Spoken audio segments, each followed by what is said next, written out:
at the bottom of the screen. If you have not had a chance to complete that, please do that right now. And we're going to take those out of the way so that we can enlarge our presentation for you. So today we're going to be talking about applicant tracking systems, getting past the scanning system and to the employer.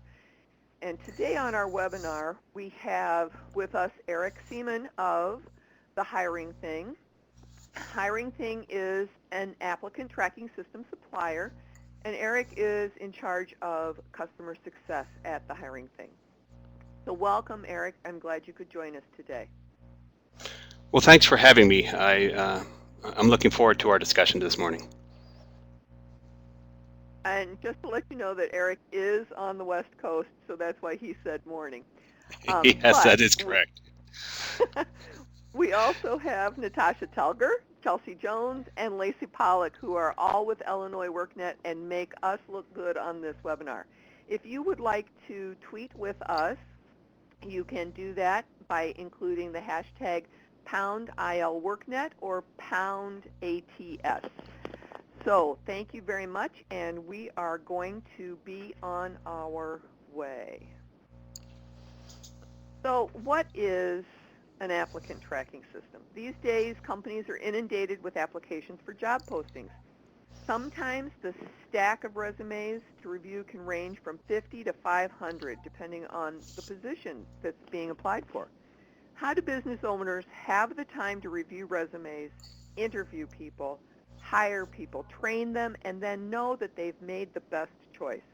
Today we're going to talk about applicant tracking systems and how both employers and job seekers can take advantage of that system that works for so many companies. And just to let everybody know, the first part of our webinar today will be geared toward business owners, and the last half of our webinar will be geared toward job seekers. So as we mentioned just a moment ago, a resume from everyone interested in your open position could end up in a pile equal to or greater than the stack on the right-hand side of the screen. So let's explore what an applicant tracking system is, and for our purposes today, we're going to refer to them as an ATS and how businesses can use them. So Eric, could you provide an explanation for our audience what an ATS is? Yeah, Dee, I'd be happy to. So, simply put, an applicant tracking system is a software application tool that helps organizations manage their overall recruitment function. And that can range from helping organizations be able to post their jobs and also be able to push them out to job boards and other external sources. But primarily the main function is to be able to collect incoming resumes and applications so that an organization can more effectively manage, track, sort, and communicate with the applicants that apply for those positions. Great. How long have people been using applicant tracking systems? Well, applicant tracking systems have really been around ever since job ads have been around. It's just that they might have taken a different form than what they are currently in today. Before the advent of computers, an applicant tracking system would have been a file cabinet where you would have stored paper resumes and then been able to review applicants as they go through the recruitment process. Once computers started playing a role in businesses, we had some basic software components to help companies better manage that tracking capability, and that was generally in the form of a spreadsheet, also using emails to be able to sort and track incoming applicants. In the early to mid 90s, with some additional software technology, we started first seeing the first beginnings of what we are now calling an ATS system, where companies could install software onto their software systems and be able to have that as part of their recruitment function so that they could capture and store that information. Well, ATS technology now has evolved to a point where we not strictly, but for the most part now are moving towards a cloud software-based opportunity where companies now don't have to install software. They don't have to host the program. They can log into an applicant tracking service to be able to manage their overall recruitment function. And this has helped to lower the costs of applicant software technology, so that even smaller organizations are now in a position where they can utilize it to help them manage their recruitment function. Great. So the hiring process is often very similar for large companies and small companies. They still have to accept applications, they still have to hire people, they still have to train them. Small businesses might be a little bit less formal, but in essence they're all the same. So why do companies use an ATS? Well, there's really a number of reasons why a company would want to use an ATF.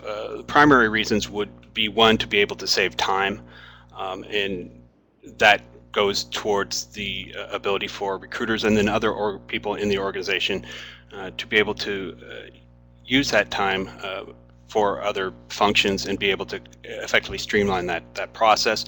It reduced costs primarily in the form of labor costs, but also in the way that the overall system is managed. It helped cut those administrative costs. For compliance purposes, typically for larger companies, ATS is a big piece in helping them make sure that they're in adherence to EEOC and discrimination laws that both on the federal and state level. Companies would also use it just to essentially streamline their overall process and make it easier to use, not just necessarily for people in the HR function, but for people across the board in all aspects of an organization. And then most ATS systems have some kind of reporting capability that will basically show you how your recruitment process is working for you in terms of monitoring where applicants are coming from, how they're being managed, where they are throughout the recruitment stage process for each individual organization. Okay. There is an article from ReCareered about how applicant tracking systems don't find the best candidates. They just help eliminate some of the candidates. So what we would like to do is put in a polling question right now to have any of our participants answer what some of the benefits to business might be for using an ATS.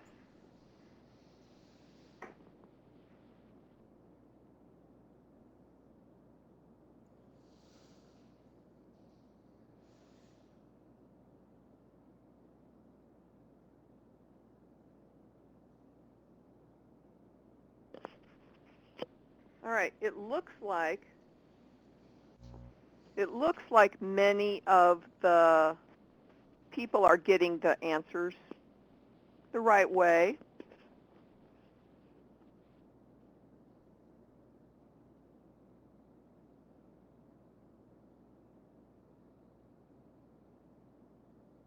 All right, we're going to move that out of the way and move on. So some of the business benefits that Eric is going to talk to us about next are on the screen there. So Eric, could you spend a moment or two on each bullet point? Well, sure, be happy to. So again, when we talk about streamlining the recruitment process, essentially an ATS system can help do that by storing all the information in one place. So before ATS systems, maybe you would have to print off a resume, take it down the hallway to talk with another hiring manager, or get together in meetings and be able to talk this process over. With applicant tracking systems, all the information is stored in one place, and it also fosters and promotes collaboration between coworkers to be able to utilize this process to make it run more smoothly, and being able to view all the information about applicants and as they go through the process be able to keep that communication alive is really effective. From a cost perspective, again, being able to reduce the amount of labor hours that are spent going through resumes.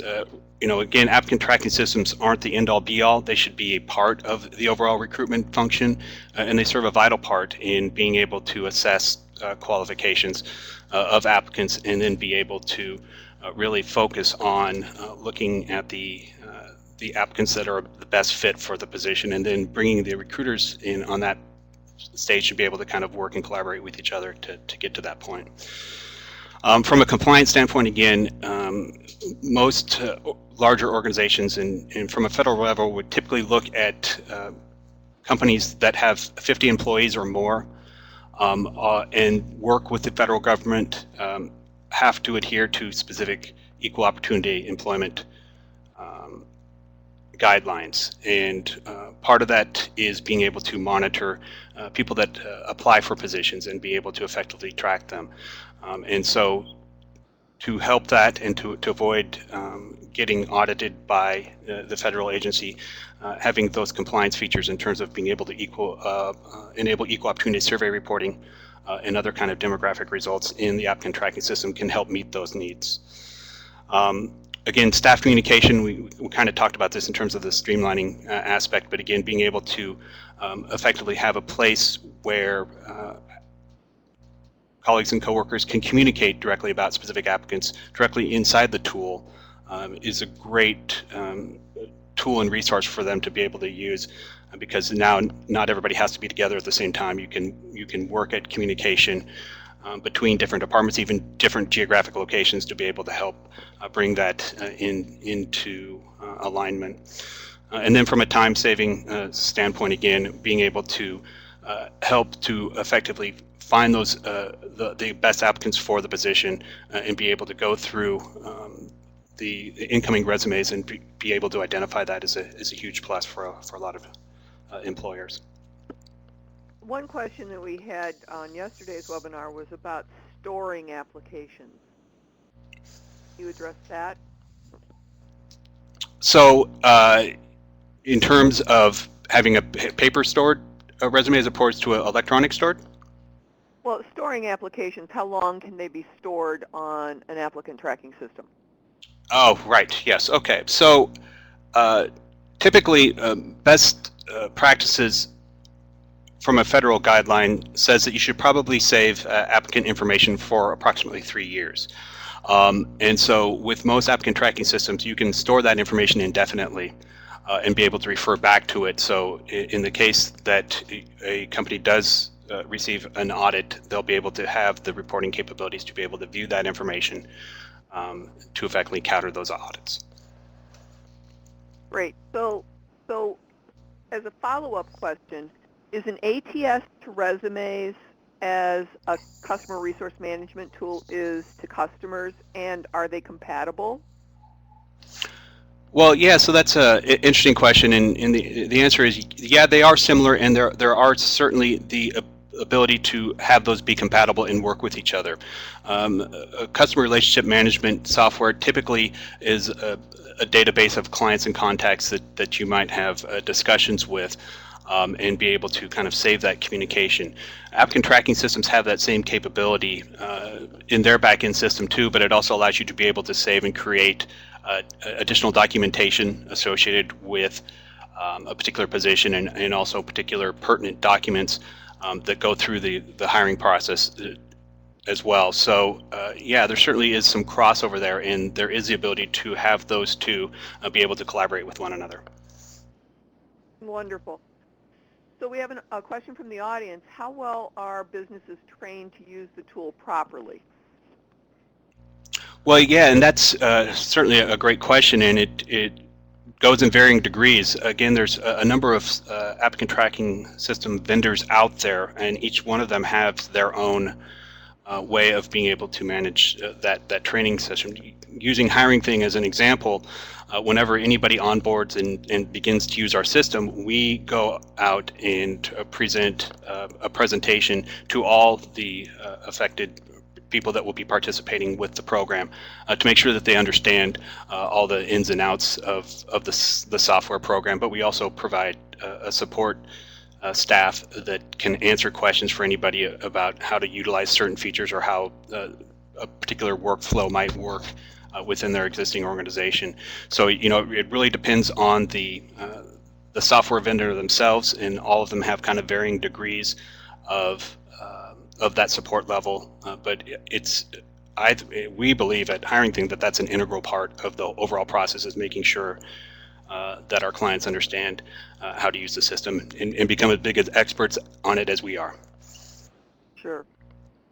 So Charles asked a question about if a company can store resumes for 3 years, why don't they call the people that are already in their system instead of looking for new applications? And that's a question that the company would have to answer. The capability is there for most of these tools, right, Eric? But There if, absolutely is. Yeah, and I think that's a fantastic question, and I think it's something that companies should take time to explore, to be able to examine what already resides in their candidate database and be able to conduct searches on that when future positions become available, to be able to reach out to those applicants for those positions. Now, sometimes that can be unwieldy in itself if there's a large number of resumes that would meet that criteria, but I still think it's something that companies should take on as a priority, because again, that helps them out in the long run. It reduces their costs in terms of advertising for new positions, and because they already have an engaged candidate database, to be able to utilize that to its maximum effect. and Maria has a question about cost range, and of course this is just a range. So Eric, would you like to maybe give them a ballpark area? Well, sure. That can be an extremely large ballpark that we're talking about, but it really comes down to the company size. You have applicant tracking systems that can be sometimes 4 to 5 figures in terms of implementing an overall system, down to very cost affordable, effective solutions for smaller organizations that are looking for a way to be able to streamline their recruitment process. And we could really be looking at anywhere between $300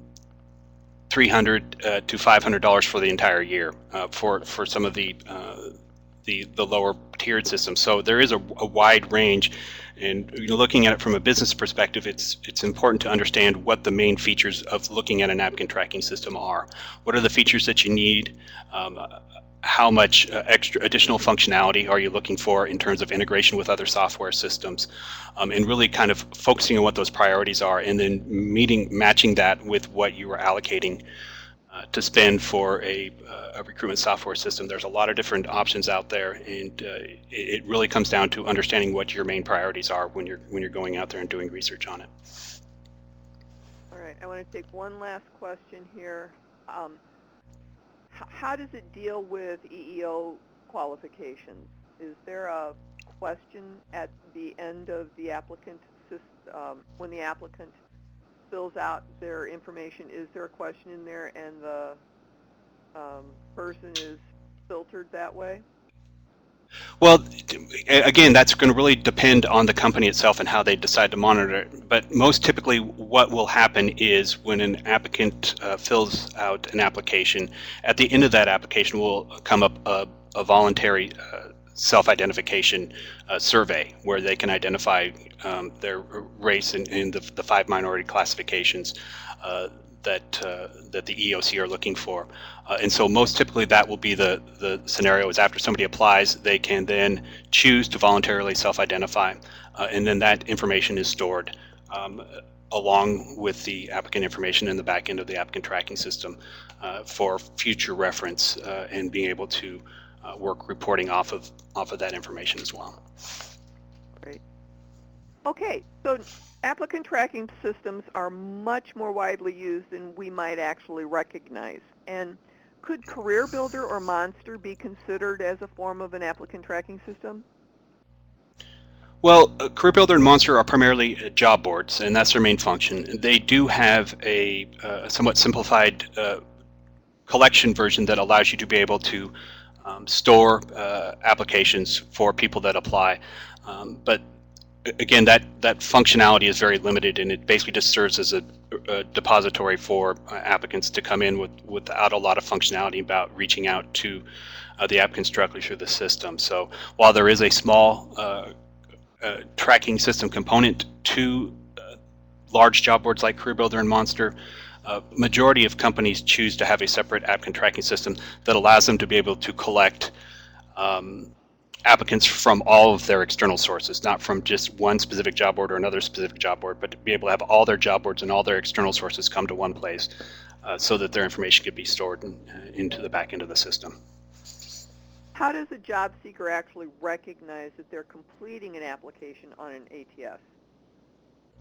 Well, it's not always cut and dried, but typically if you are filling out fields when you're applying for a job, so you're entering your name into a field, you're entering your address into a field, you might be answering screening questions associated with an application form, chances are pretty good that that's going into an applicant tracking system to be able to store that. Sometimes even when you send your resume to an email address, that can also be then forwarded into an applicant tracking system as well. So it's not always 100% certainty when you're applying to an applicant tracking system. So, as a fail-safe, you should generally feel that your position, regardless of the company that you're applying for, is going through some form of an applicant tracking system. And understanding that fact, it can go a long ways in terms of having yourself stand out when you are submitting your resume. So I've got a stat here that says more than 70% of all open jobs in the U.S. are using an applicant tracking system to fill that position. Do you think that stat is still accurate? I would say it's ever increasing. So more and more companies are utilizing applicant tracking systems, again, for the reasons that we mentioned before about the affordability of some of these simpler applicant tracking systems, their ease in use of onboarding, making it more affordable for these smaller organizations to be able to utilize it. That number is growing, and while 70% is in the ballpark, I would say that that number is higher and will continue to increase. We have another question from the audience that says, is there a site that works with ATS so that we're not repeating the same question and answer fields? And I think they're talking about maybe an autofill function so that if you have one application filled out, is there anything that you know about that does something like that?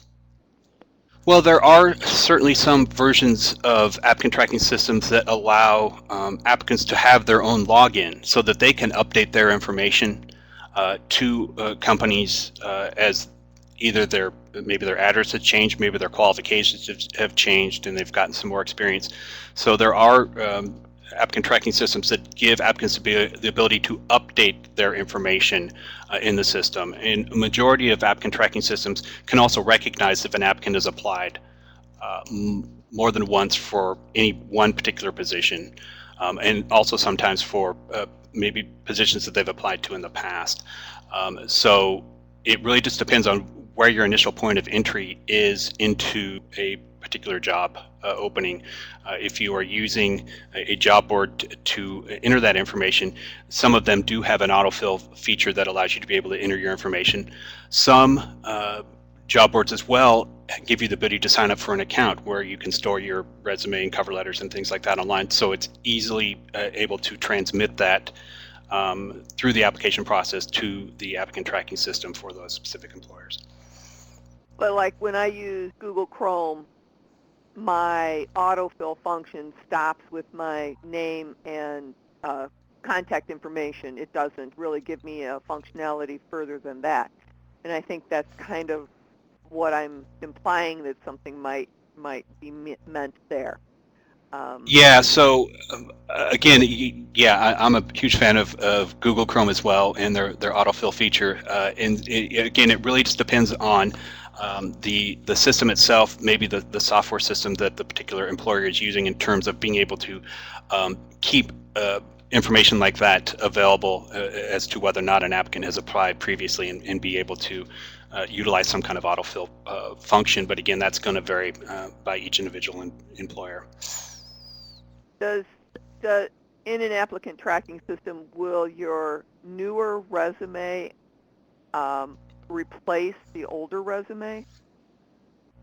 In most cases, yes. And again, going back to what we were talking about the ability for some applicant tracking systems to be able to provide an applicant login where they can then replace resumes in the system and have those be able to be utilized.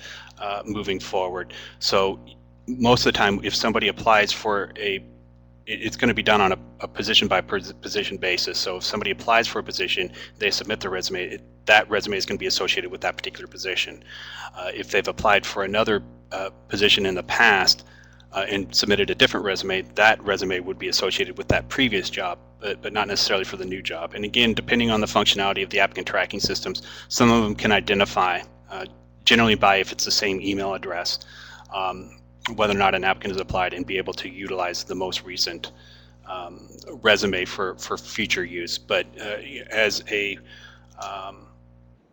general indication for job seekers, it's always beneficial to, if you're making updates to your resume, to make sure that you update that in any other places that you're storing your resume, whether that be on a job board account, whether that be with a particular employer that you have an interest in, and you've saved your information before, and you have the ability to access your information through a applicant login, to make sure that you are updating that in all the places that you're storing your resume.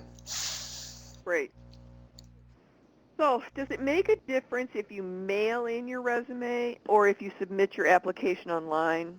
And do paper resumes actually get scanned? Well, yes, they should, because again, it's in the employers and the recruiters' best interest to be able to collect as many applicants as they can, to be able to store them in the database, again, for kind of the reasons we talked about being able to utilize an effective candidate database and finding the best applicant for the position. But realize that if you do that particular step, that you're bringing an extra step into the process, so that now somebody's going to have to go in and actually scan the resume into the system, so that it's inserted in there. So sometimes there can be a lag time in terms of when that happens, and there's a possibility that it might not happen. So you will want to cover your bases, and if you have the ability to apply online, and you have the ability to actually submit your resume that way, you have an electronic form of your resume, and any other kind of qualifications that you can submit, to do it that way, because it's in your best interest to be able to have your information in there. And we're going to talk a little bit more about how we can make that resume stand out when recruiters are looking at it. So just with the understanding that if you do submit your resume either by walking in or mailing it, that there is a chance that it might take a while to get in, or it might not get in at all. All right, we got a couple poll questions coming out right now, and I would like for the audience to take a moment and answer these for us.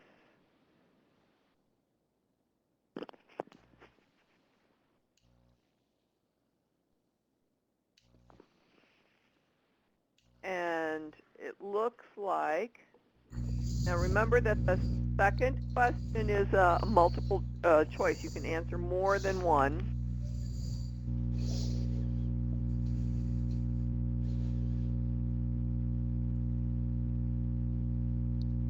Okay, so Eric, it looks like the audience pretty much says that we should customize our resume for each job application. So that's good news there.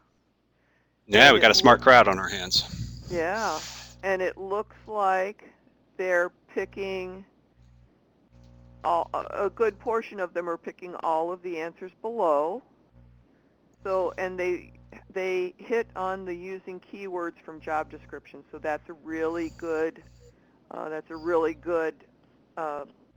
segue into our next slide. So we're going to take these poll questions out of the way, and we're going to move on to the next slide here. So while we're talking about these resumes, let's talk about the job seeker's resume.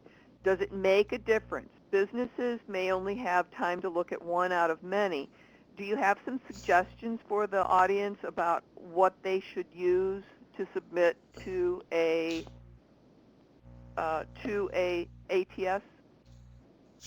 Yeah, so there's a number of things that will be beneficial. Obviously, the keywords, which we will be discussing, is a vital part of that. Understanding and reading the job description thoroughly, and being able to discern pieces out of that, and be able to utilize some of those keywords and some of those descriptions into your resume when you're talking about your skills, qualifications, or experience is key and vital to having your resume stand out.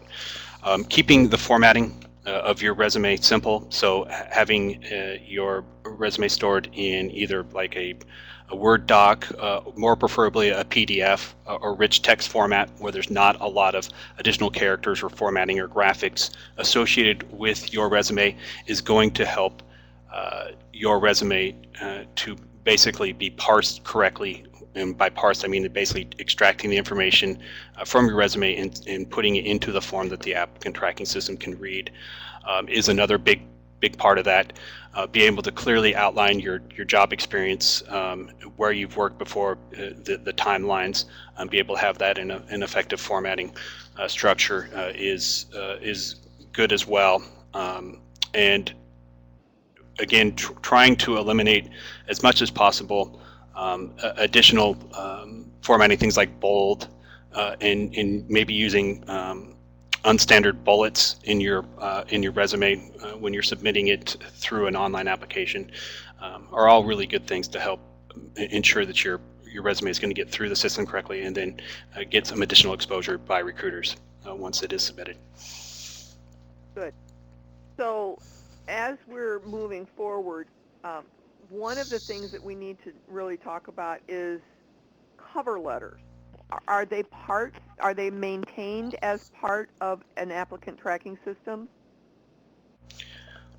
Generally, most applicant tracking systems will utilize the cover letter as well in the system and be able to discern either keywords or particular phrases from the cover letter and be able to utilize that in their overall processing of the applicant. So yes, it's always important to, as well as customizing your resume, make sure that you're customizing your cover letter for each individual position and company that you're applying for.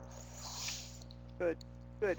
And again, maximizing a cover letter is pretty much just using the keywords that were indicated in the job description.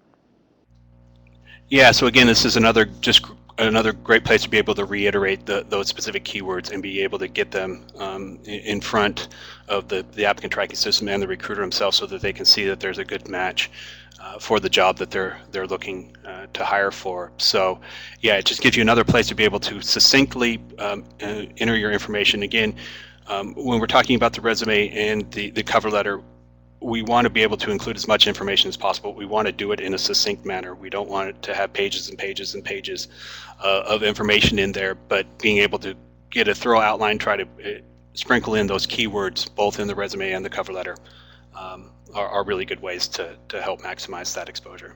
All right, so while we're talking about how can we make sure that our resume actually ends up being the one that stands out, what are some of the tools that job seekers can use? And here's where we can start our keyword discussion. Well, absolutely. So if there's one big takeaway that I can offer job seekers from the session today is the ability to utilize some application technology to be able to extract information from job descriptions into what we call a word cloud. So being able to copy a particular text, be able to paste it into and there's a number of free word cloud software options, and we're going to mention some of them, I think, today, about how that process can work. So it quickly discerns what the most important words coming from a description are. And then from there, you'll want to be able to utilize those keywords when you're talking about your own experience and make sure that your experience is relatable. Again, you don't want to stretch it, but you want to be able to emphasize if you have work in management, that management is one of the keywords that show up in a job description word cloud, to be able to use that keyword as much as you can as it relates to your own experience. Why don't we take a moment right now and show people what we're talking about with a word cloud. One of the tools that is available, and Chelsea is going to demonstrate this for us, is taking the information from a job description that you find. So we're going to use the example from an Illinois workNet job posting that's out there. And Chelsea's going to share her screen in just a moment. But you take the words from the job description. Here we go. We take, so what we would do is we would copy and paste the words from the top where it says the title all the way down to the bottom of the descriptions. You don't need the date that they're going to post it. And you copy and paste those words into Wordle, and I will type this into the chat pod for everybody, but it's wordle.net. And when you enter the words in there, it will create an image. Looks like we're having a little bit of technical difficulty on the computer end down there on the screen sharing thing. But what we end up getting, and I'll show you, is a image similar to this one that we have on the screen here. So what it would do is it would show the words in larger font and brighter color that are the most important ones from the job description. So then you just take that and make sure that your application and your resume reflect those words that have shown up the largest. So as we're looking at moving forward with job descriptions and making ourselves stand out, by sharing that information that we have found from the job description in our resume, in our application, and in our cover letter, that will help us be able to address that keyword issue more prevalently. And one of the things that someone just asked is, what if HR doesn't write a proper job description related to the job? That's going to be a challenge that the company has to face. And part of our business services from Illinois workNet is helping businesses write proper job descriptions. You as a job seeker can't necessarily recommend that to them, but it is something that can be addressed from help from Illinois workNet. So as we move Well, dude, that's a along, great point.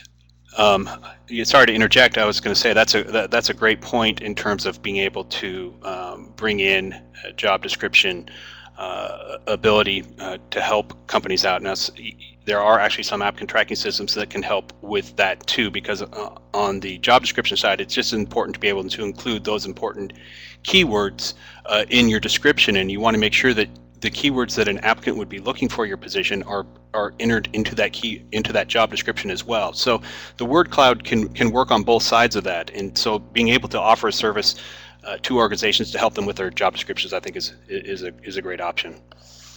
Sure. All right. What are a few other things that an applicant can do to help themselves stand out? What about the importance of a LinkedIn profile? So, yes, with the advent of social media, in particular LinkedIn for career opportunities, it's becoming more and more of a standard piece. And you should kind of view your LinkedIn profile as an addition to your resume. And also with the understanding that even if you don't include your LinkedIn information with your resume or cover letter, more likely than not, if you are a serious candidate for a position, recruiters most likely are going to be going and visiting that site anyways.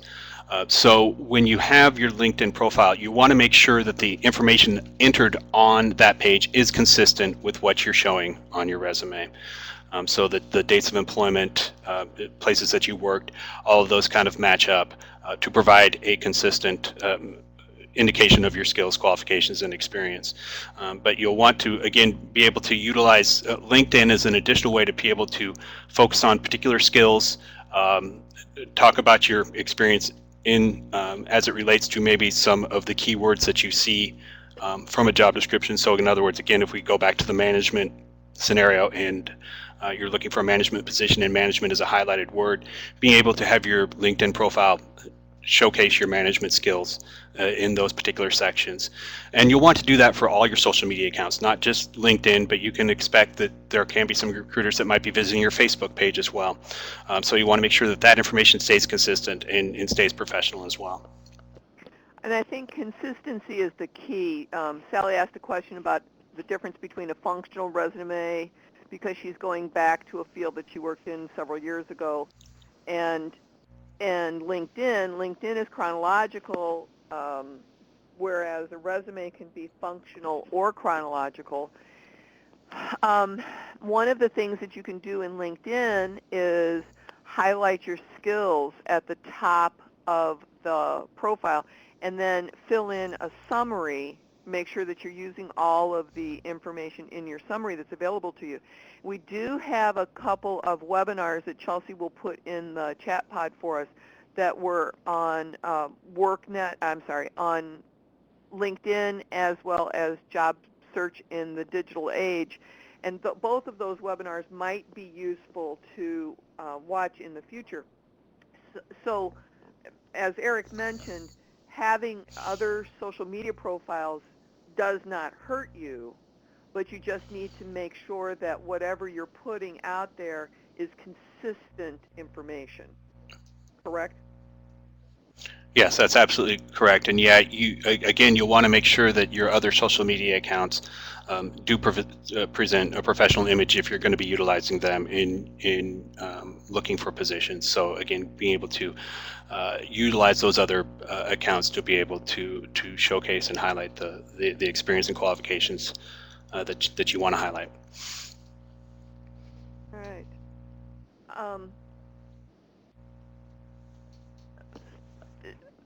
One of the questions that we have is from the audience is, if using an ATS, what is the best type of resume file type to use when uploading resumes? And I think we answered that with the actual file type, .doc or .pdf.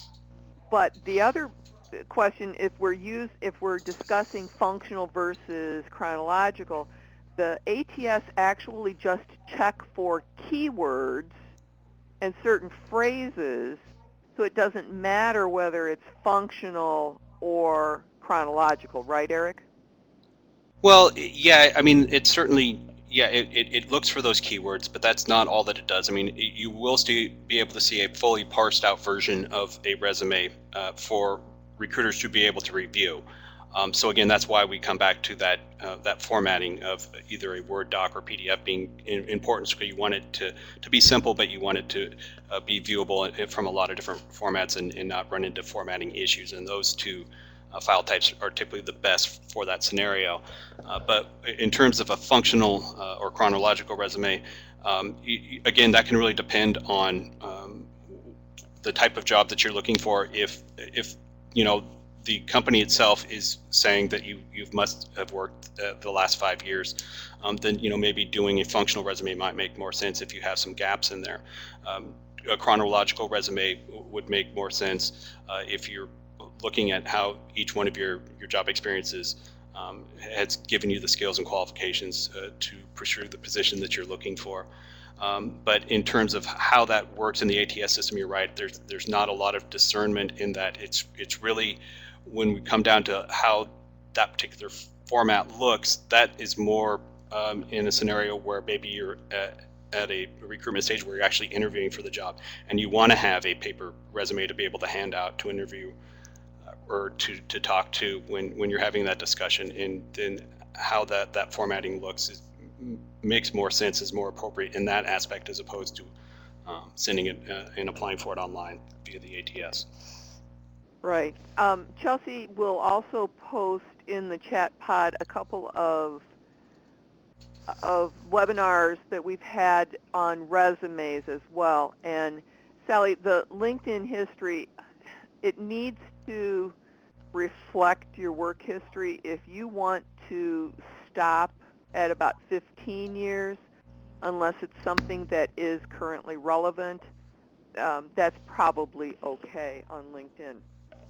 And you might find some of that information in our LinkedIn webinar that we had. All right, moving on to our next slide. Eric, does it pay to try to fight the system? Well, yeah, I don't know if fight is necessarily the right word because, again, ATS systems are becoming more and more ubiquitous as more and more companies use them.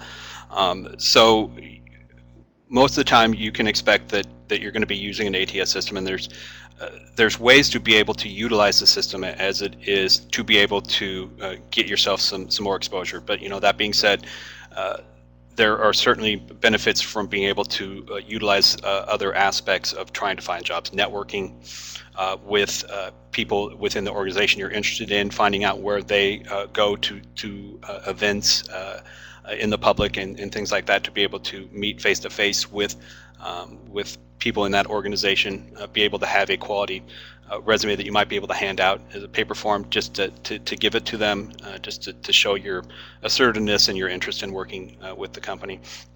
But once you understand how applicant tracking systems help organizations manage that function, being able to give job seekers the tools to be able to understand that and work within the system to be able to make sure that their qualifications and their experience are showing and they're getting to the recruiter so that they're getting the most exposure they can is really the best recourse. And again, being able to make sure that you're investing the time with your resume, with your cover letter, and when you're applying for individual jobs, and if maybe they're asking specific screening questions on the application form, that you really take your time to spend to be able to customize it to reflect your skills and qualifications for that particular position. Okay, Chelsea posted an article that we're referencing right now on 12 ways to optimize your resume for an ATS, and it was from Mashable. And we're going to do this rapid fire, Eric. And so I want you to just say yes or no. And I do have one that I need a little bit more clarification on, so I'm going to save that for last. So do you agree or disagree? Use language from the job description. Absolutely agree. Get rid of images and graphics. Agree. Choose your fonts carefully. Yes, agree. Don't hide keywords, meaning don't put white text on white paper. Yes, also agree. That's not a big an issue when you're actually submitting online, but yes, I would agree with that as well. Don't use special characters, meaning use standard bullets. Correct, yes. Avoid fancy borders or shading. Agree. Pump up your skills section. Yes, and again, this is an area that you can, again, try to maximize those keywords. And so looking at a job description, and if you have a keyword in there in your skills section that's comparable with the keyword, then maybe substitute the keyword in for that particular skill and be able to maximize that as much as you can. Great suggestion. Create a customized professional summary. Yes, that one I would agree that I think is important. It's kind of losing its importance in the day and age now, where we're moving away from more of a traditional resume into these more online-oriented areas like a LinkedIn profile. So I think a summary is still valid, and it helps recruiters get a sense of what the career ambitions are. But most of the time that can be found in the resume itself, in terms of where the skills and qualifications are leading that applicant to in terms of a career path, but also being able to utilize something like a LinkedIn profile is a great way to be able to showcase what those career paths and ambitions are. Right, and we need to make sure that our spelling is accurate. Without question, yes. Contact information at the top. That is preferable, yeah. You'll want to have your contact information at the top. Another good trick, oh, I shouldn't say trick, but a useful suggestion is if you're using a chronological resume, that you include the company, the company that you work for first, and then put dates of employment on the next line or below the company itself. Because with most applicant tracking systems, that's how they parse that information. They start with a company name and then they start with the dates of employment. So so make sure that you have the company first and then dates of employment and then relevant work experience after that. And then we need to tailor each and every resume. 100% correct. Yeah, absolutely. I'd say that's a big one. And last but not least, get rid of irrelevant information. So only things that are pertinent to the job for which you are applying. What if you have a gap in employment? Do the scanners catch that job gap? Well, they can. So again, this comes back to what we were talking about how you are, if you're using a chronological resume in terms of your times of employment. So yeah, they can catch that, but that's not as necessary, or it's not as pronounced when you're using an applicant tracking system as opposed to handing somebody a paper resume for them to review. Again, if you do have those gaps of employment, you can hopefully utilize some of that either in the previous job or the job after that in terms of what you might have been doing to help increase your skill set or your experience level or things of that nature, so that you can utilize those gaps to be a positive as opposed to a negative, and really kind of focus in on during those times what was being done to kind of improve your overall qualification and skill set. And if you'd like to read that article in full, it is posted in the chat pod. It is from Mashable. It is from 2012, so it's a little bit older, but it still has some really good information in it. So, yeah, I would agree with all that information there for sure. It's that is a great article. A couple of questions from the audience that we have is how long should a cover letter be, and what about the redundancy of keywords? So again, when we're talking about redundancy of keywords, that really is pretty much a non-issue. Again, you're going to want to try to showcase that as much as possible. Now, an applicant tracking system is really not going to track how many times a particular keyword, there's not like a bean counter sitting there talking about how many times a particular keyword is in there, but being able to showcase that in more than one job experience, that can be beneficial.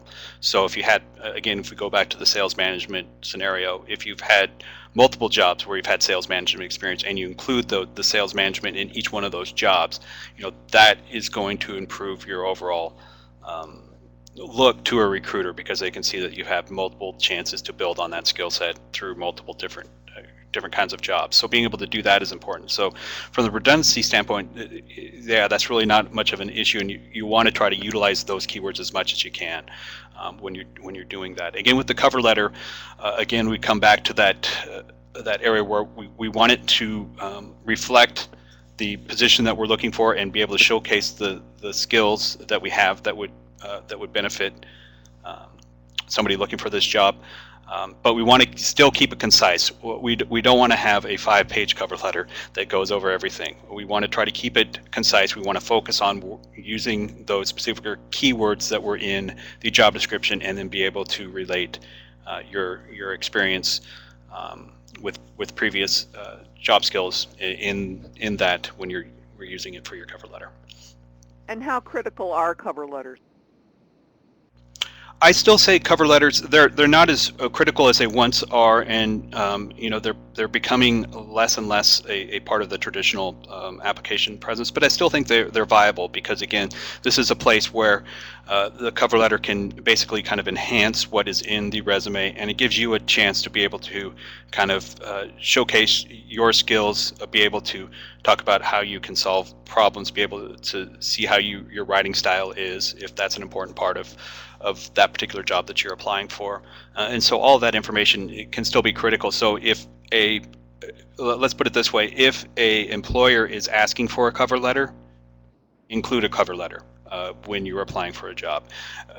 And that goes for not just that, but any other types of information that they're requesting from you. With some caveats, which I know we're going to talk about here a little later, but anything that they're asking from you in terms of filling out screening questions, in terms of maybe looking at certifications or qualifications that you might have, put that information in your application and really take time to make sure that that the spelling is correctly, that the grammar is correct when you're entering this information, and all of that is really can increase your chances getting in front of a recruiter. Okay, and then let's LinkedIn URL or physical address. I think if they're filling out an application online, they're going to ask you if they want the physical address that you live at. Giving them a LinkedIn URL is useful, but on the paper resume, it depends on where you're applying, and we talked about all of those sorts of things in our resume workshop. So you may want to take a peek back at those webinars in the past from the previous times. And then does an ATS exclude resumes that don't fit the format the company prefers? Well, they won't exclude them, but sometimes they might show up incorrectly. There might be some gaps, or the formatting might be wrong. Now, again, most of the information still should come through, and most applicant tracking systems have a parser system in place. So again, if you're using a Word doc or PDF, most of those are pretty standard, and when a resume gets parsed, it's basically just a text field that they can read. But then most ATS systems have the ability for recruiters to be able to click on the original file and be able to open that up. So again, if it's a PDF document, they'll be able to open that up in its original format, be able to view it. So if there are any discrepancies between the parsed version and the actual resume itself, they'll still be able to have access to that to be able to view it. And we've got a question. I'm not quite sure I understand it completely, but it says, are you matching one keyword on the resume with one keyword, the job description? And if I understand the process correctly, the keyword in the job description should be reflected as many times as possible without overloading it in your resume and your cover letter. Correct? Well, that's right. And again, applicant tracking systems, all of them have different ways of being able to discern this information. And so there are some that might just, again, highlight the words in the actual description. Maybe they'll be physically highlighted in the resume itself. So the more times it shows up, the better. Others of them really, it doesn't make it, they see a keyword show up and they know that there's a match for that keyword somewhere in the applicant's resume. And so then that prompts the recruiter to kind of go in and dig a little deeper and be able to view the resume and be able to discern those things. So it really just depends on the applicant tracking system itself. But again, like I said, it doesn't hurt to really focus, identify what those 4 or 5 main keywords are in a description and try to highlight those as much as possible and use them as much as possible as it relates to your relevant work experience in your resume. All right, we've got a few more questions, but we're coming close on time, and I want to make sure that we get the rest of the webinar completed before we answer some more questions, so that those who need to get off of for time can do so. So what we're going to do now is have Eric tell us a story. When we were chatting initially about doing this webinar together, Eric told me a story that he heard online, and I was just wondering if you'd care to share that right now. Well, sure, I'd be happy to. So this was an article that showed up in the Wall Street Journal, and it related to applicant tracking systems and kind of a similar discussion with what we're having today. And it related to an individual that worked for a company, and he was in the HR department of the company, and he decided to check how their applicant tracking system was working for them. So he anonymously applied to his own position and actually did not get through the screening process. So it kind of presents a teachable moment here on both sides of the issue. So it certainly can underscore some of the shortcomings of relying just strictly on an applicant tracking system to manage the entire recruitment process. Most companies, the most effective companies from a recruitment standpoint, utilize an ATS system, but they also have that human component in there that goes and does the work and looks at identifying the most highly qualified candidates and be able to kind of relate their work experience into the existing job, and then hopefully as they go through the process through interviews and through other communications be able to get some additional information from that. But it also shows a teachable moment from the job seeker side as well, because again we don't really have a whole lot of information in terms of how this person applied for their own job. Did they apply anonymously? Did they even include their name? Well, if not, then the chances are that they probably wouldn't get through the screening process. Did they haphazardly just throw something together real quickly? Did they not answer screening questions? Did they not provide all the information that was being requested for that particular position? All those things can result in the possibility of somebody not getting through the screening process. Well, taking it from a high standpoint, you'll have to understand that a recruiter's position is ultimately to try to find the best person for the job, and their success relies on being able to try to do that. And especially with larger companies or with companies that receive a large number of applications, the recruiter's job is to try to find a way to say no to an applicant as opposed to trying to say yes. And so if information isn't included, if there's misspellings, if there are inconsistencies in the resume or with other social media accounts, that's going to give the recruiter a reason to say no. And you're wanting to give that recruiter the ability not to say no.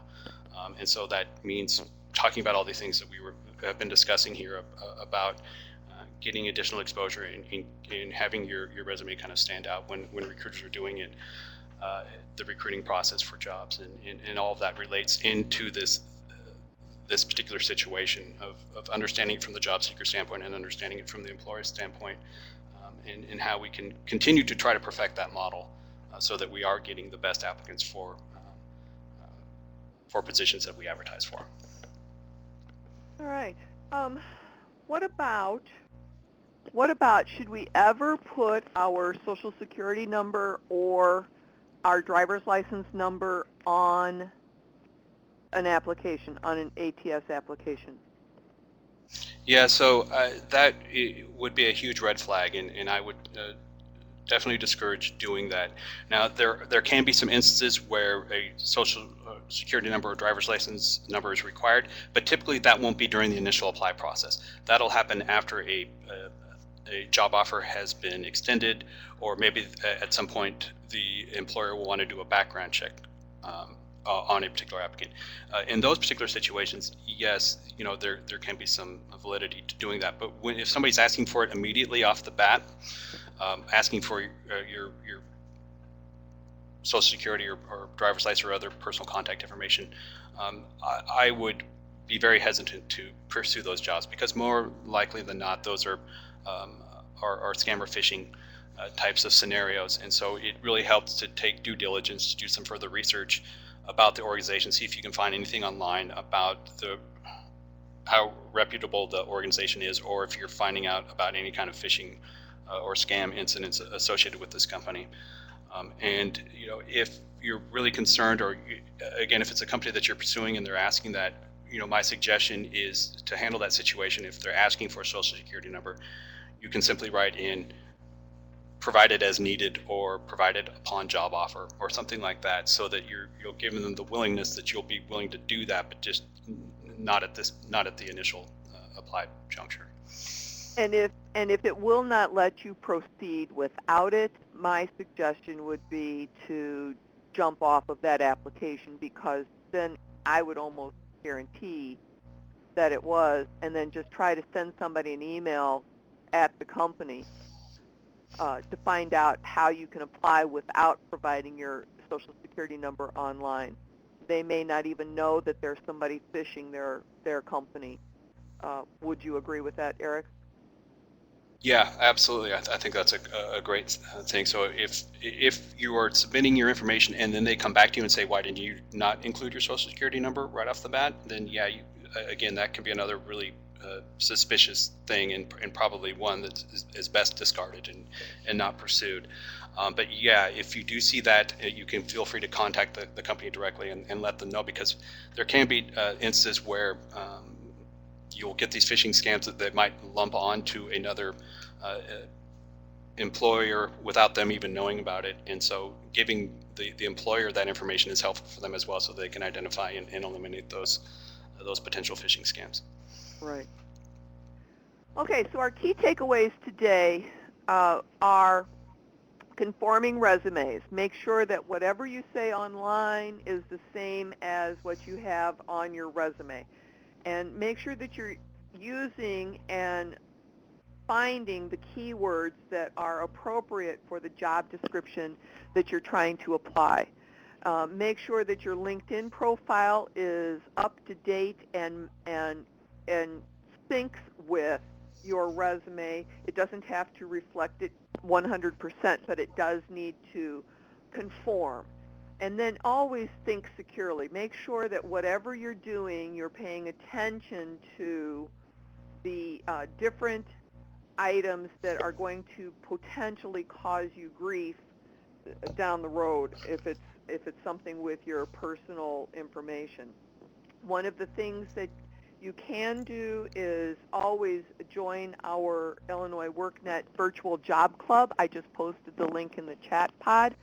So if you haven't already started participating there, please consider doing that as well. And just so that we can move forward, we do have our final thank you. All of this information will be available on illinoisworknet.com as well as on our YouTube channel on Illinois WorkNet. We do have some webinars scheduled for July. We just don't have the registration ready for them yet. So watch in your news feeds and on our social media for that information coming up. Please take a moment to answer the final polling questions. Eric, you have a minute or two to stay online and answer a couple of questions for us. Yeah, I'd be happy to. All right, we can do that now. If you have any last-minute questions, please post them in the chat pod, and make sure to check out the links that we added in there. Okay, so we have a question: does the resume look eye-friendly after we parse it to the HR person? So your resume, when it gets parsed, you actually really won't be able to see it. Most of the time, it's going to be a text document, which basically it removes any kind of formatting that's in the document and just focuses on the text itself and puts it in the form that it was originally. So again, most of the time you want to try to keep your the document the resume that you submit to an employer as simple as possible, so when they do the parsing, it essentially almost looks identical to the original document that you entered. But again, as we talked about before, recruiters will still have the ability to, at least with most ATS systems, be able to view the original document in its original format, so that they can, if there are any inconsistencies, they'll be able to see that off of the original document. One of the participants added into the chat pod that you can always copy and paste your resume into a .txt file, which is basically what you just said happens after it gets parsed. Make sure that all the formatting is removed and there's break lines and all of that kind of thing is all taken place. And then you can put it into an email and email it to yourself so that you can see how it will look. If it doesn't look right, maybe you need to fix part of it so that when somebody does look at it in a parsed format, that it will look a little bit better. That way you've saved somebody a step, and they may appreciate that down the road. Are international companies using ATS systems, and should those recommendations that we've just been giving the participants, should those be followed overseas as well? Yes. So international companies absolutely are using ATS systems, and the functionality and similarities are pretty much the universal across the boards. And there are a number of ATS systems that work across different languages and in different countries. So again, you'll want to look at the regulations and guidelines for each individual company and country in terms of how that process works. Again, when we're talking about the safety and security online, that applies for international companies as well, and maybe even applies more so for if you're applying overseas, in terms of making sure that you're not disclosing that personal information until you're further along in the recruitment process with an individual company. We had a question from the audience that said, how do you deal with the years of experience that are requested? Say you have more experience than what they're asking for or less experience than what they're asking for. Should you still apply? Well, yes. So you certainly can.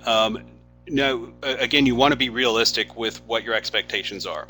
If I'm applying for the President of the United States, the chances are that I'm probably not going to get it, and I realize that. And so you want to make sure that you are realistic in the job that you're applying for. And if your experience is close to what it is they're asking for, highlight and really emphasize the parts that you are that you do meet requirements and expectations of, and really focus on those.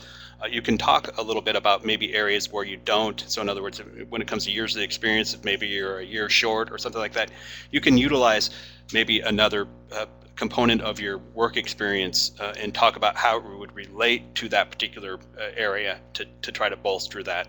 In terms of too much experience, that can also be a problem. It's obviously not as much of a problem. And again, employers are going to want to try to find the best person for the job. And so sometimes having more experience can be a beneficial thing. But again, you'll really want to try to tailor it to where that job is, in trying to understand from the company standpoint what that career path of somebody going into that position is.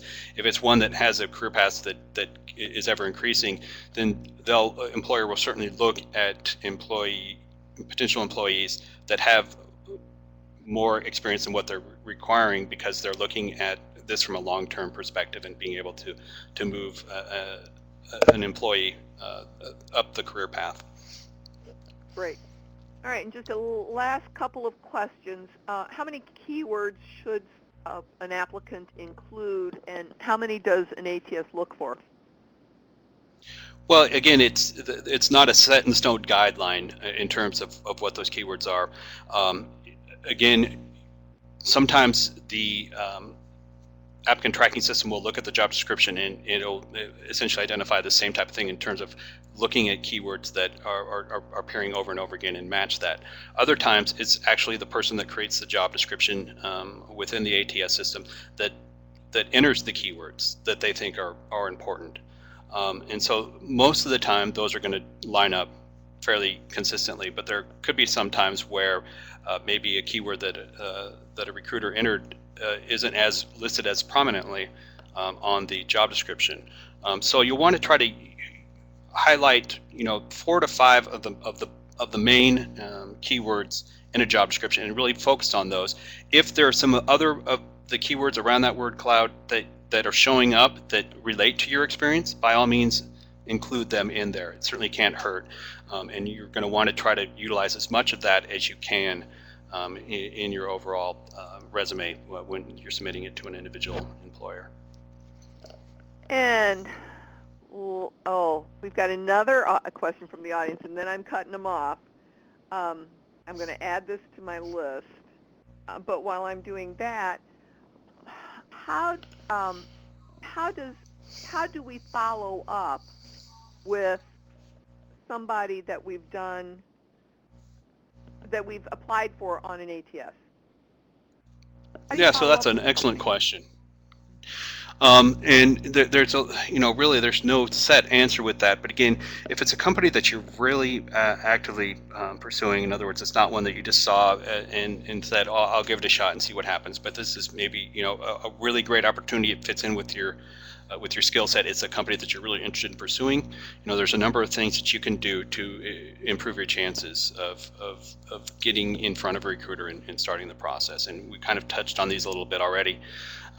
But it's, doing some research on the company, understanding maybe where other associations that they might belong to and participate in, and being able to go to some of those events and try to find them. Maybe they're involved with nonprofit agencies and doing events with them, looking to volunteer your time to those particular areas can be beneficial, and then looking at trying to get in front of the employer going through a scenario like that. Again, it pays to be assertive and show your interest in a job, but you want to make sure you're doing it diligently. Ultimately, the recruiter, if you're a good fit for the job, they're going to pursue you. And if you're constantly going in there and every week handing them a new resume and it's just not a good fit for the job, you're actually hurting your chances of being considered for future employment when you do that. So you want to be realistic in how you pursue that, but obviously trying to put your best face forward and really kind of get in front of as many people as you can